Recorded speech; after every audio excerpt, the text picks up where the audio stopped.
What up, though? It's your boy, C Phrase 17 Inspires the Block.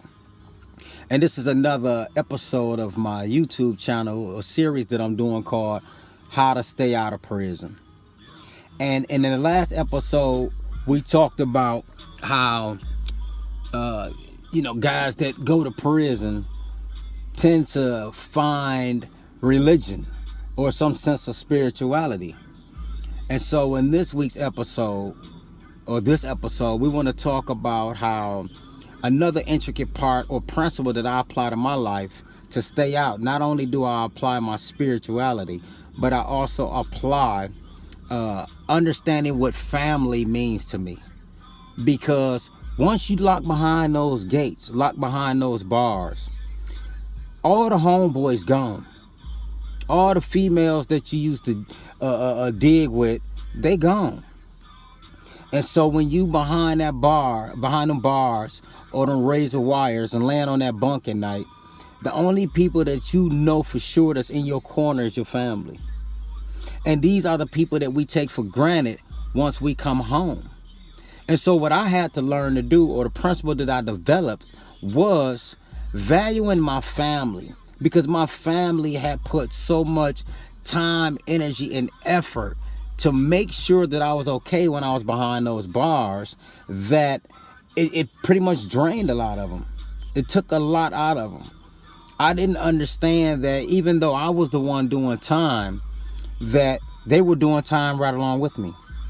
And so now that I'm home, which I'm going on 6 years, I understand the importance of family. Because at the end of the day, we use the word love so loosely that if we truly understood the word, then we know that that's all that we would want to give individuals, especially our family members.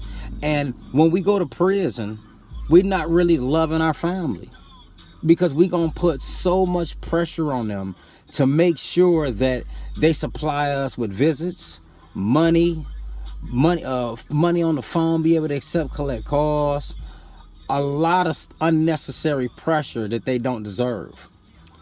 And so, like, for example, with me, when I was locked up, my mother, my stepfather, my grandfather, my aunts, uncles, great aunts, and great uncles were the ones that were continuously in my corner. And so they were the ones that were praying for me. They were the ones that were sending me money. They were the ones that was writing me letters, coming to visit me. And now that I'm home, I made a decision once I got out that I would never put them back in that position again, because I love them too much. In the course of me doing time, because like I said before, that I got locked up at 17 and I didn't get out till I was 35. And in the course of me doing this time, my mother passed, my father passed, biological father, my stepfather, and my grandfather all passed. These were the main pillars of my support while I was incarcerated. And now that I'm home, I have a 3-year-old daughter, and I'm married. And my brothers and sisters are still here, And so what I vowed was to never put them back in a position to where I will place that kind of hardship back on them. Even though I know I could go to prison and deal with it, at the same time, they're going to deal with it a little bit harder than myself, because they love me. They don't want to see me incarcerated. They don't want to see me in prison or in no jail or nothing like that. So I made a commitment that once I got out, that I was going to value them.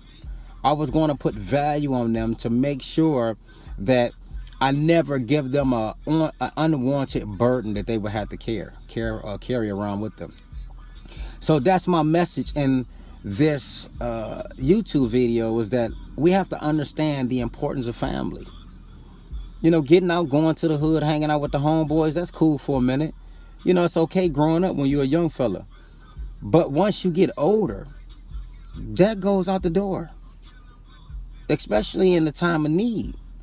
It's hard to call on somebody that's not a family member to assist you in a time of need. And so understanding how important your family is will allow you to make the right steps or right decisions upon your release. It does for me. It's something that I continuously think about and I live day in, day out. Because I can't fathom me going back to prison, leaving my daughter out here. I can't fathom me going to prison or jail and leaving my wife and my 3 stepsons out here.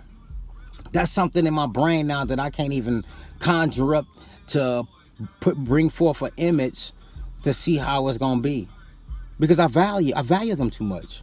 I understand how important I am to them. And so, excuse me, you have to have that same mindset that you are important to your loved ones. Your loved ones depend on you. So why put them through that situation all over again? Why? It's unnecessary. It's uncalled for.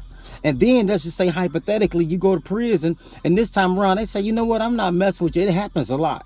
They say you didn't did this, put us through this too many times. You were all on your own. Now you mad at them. They the ones crazy. They the ones at fault because they didn't cut you off because you have not learned your lesson about going back and forth to prison. Now you mad at them. You get all this anger and animosity, but they're not obligated. They're not obligated to be in your corner. They're not obligated to take care of you while you're in prison. You made that decision to go back. You made that decision not to think wisely or properly.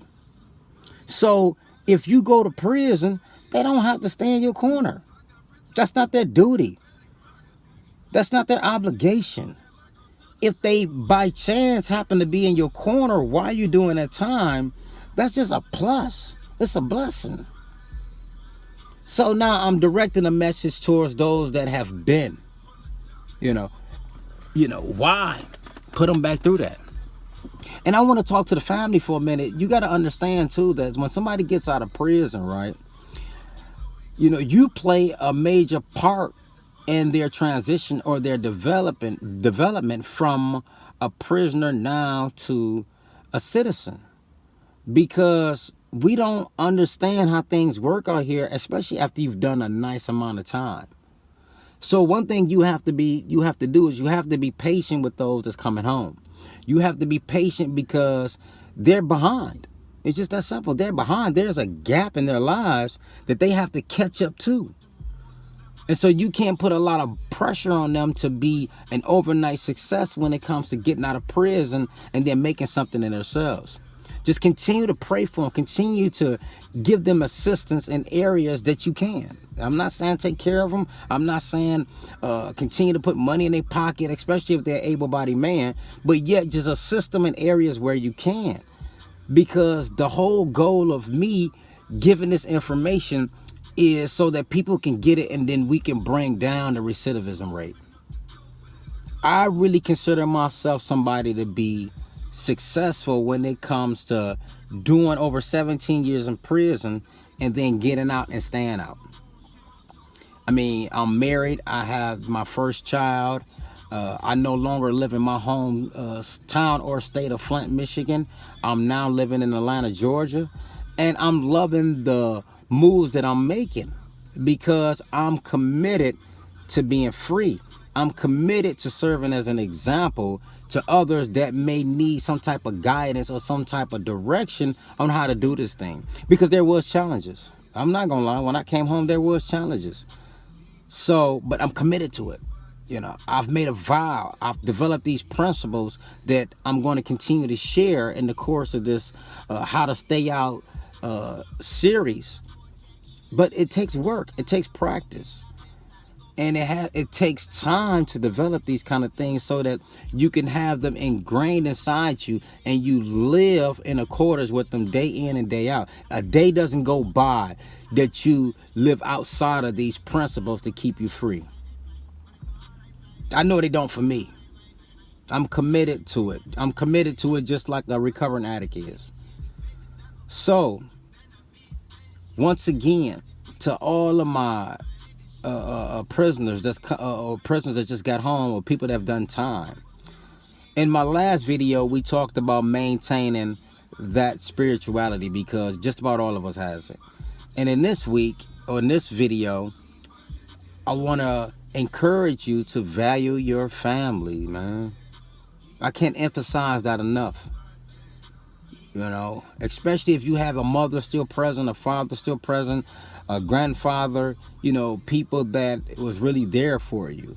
Understand that they love you and that you love them back, and the way that you're going to show them is that you're going to get out and do the right thing. And I'm not talking about far as like being perfect. I'm just talking about doing everything necessary to stay out. That's just it. But after, whatever else you want to indulge in, long as it doesn't conflict with your freedom, do what you do. So once again, this is your boy C-Phrase17, Inspires the Block. That's what I'm doing. I'm inspiring the block to be successful.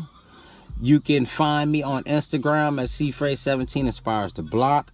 Of course, on this YouTube channel, C-Phrase17 Inspires the Block. You can find me on Twitter at C-Phrase17 Inspires.